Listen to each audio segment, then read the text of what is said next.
Hi ಸ್ನೇಹಿತರೆ, ಎಲ್ಲರಿಗೂ ನಮಸ್ಕಾರ. ಸ್ನೇಹಿತರೆ, ಇವತ್ತು ರಾಯಚೂರು ಜಿಲ್ಲೆ ಮಸ್ಕಿ ತಾಲೂಕಿನಿಂದ ಪಾಮನಕಲ್ಲೂರು ಗ್ರಾಮದಿಂದ ಒಂದು ಹುಂಜಾದ್ರ ಮಾರಾಟ ಮಾಡಕತ್ತಾರ.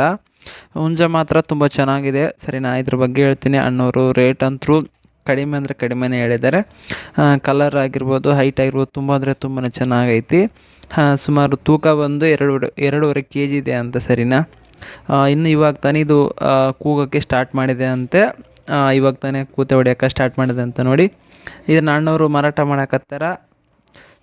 ಇವರ ಹೆಸರು ಬಂದುಬಿಟ್ಟು ಅಪ್ಪು ಅಂತ ಹೇಳಿ. ನೋಡಿ, ನಿಮ್ಗೇನಾದರೂ ಪಟ್ಟ ಹುಂಜ ಬೇಕಿದ್ದವರು ಅಣ್ಣವ್ರನ್ನ ಕಾಂಟ್ಯಾಕ್ಟ್ ಮಾಡಿ. ರೇಟ್ ಬಂದುಬಿಟ್ಟು ಕಡಿಮೆ ಅಂದರೆ ಕಡಿಮೆನೇ ಹೇಳಿ ಕೊಡ್ತಾರಂತೆ. ಅಂದರೆ ಟ್ರಾನ್ಸ್ಪೋರ್ಟ್ ಕೊಡೋಕ್ಕಾಗಲ್ವಂತೆ, ನೀವೇ ಹೋಗಿ ನೋಡಿ ತೊಗೊಂಬರ್ಬೇಕಂತ ಹೇಳಿದ್ದಾರೆ. ರೇಟಲ್ಲಿ ಮಾತ್ರ ಕಡಿಮೆನೇ ಹೇಳಿದ್ದಾರೆ. ನೋಡಿ, ಯಾರಾದರೂ ಬೇಕಿದ್ದವರು ಅವ್ರಿಗೆ ಕಾಲ್ ಮಾಡಿರಿ. ಸರಿನಾ, ಕಲರು, ಹೈಟು, ವೇಟು ಎಲ್ಲನೂ ಪೂರ್ತಿ ಡೀಟೇಲ್ಸ್ ಹೇಳ್ತಾರೆ. ಅವರ ಮೊಬೈಲ್ ನಂಬರ್ ಟೈಟಲ್ ಇರುತ್ತೆ. ಯಾರಾದರೂ ಬೇಕಿದ್ದವ್ರು ಮಾತ್ರ ಕಾಲ್ ಮಾಡಿ. ಟೈಮ್ ಪಾಸ್ಗೆಲ್ಲ ಕಾಲ್ ಮಾಡೋಕ್ಕೆ ಹೋಗಬೇಡಿ. ಇದೇ ರೀತಿ ಹೆಚ್ಚಿನ ವೀಡಿಯೋಸ್ಗಾಗಿ ನಮ್ಮ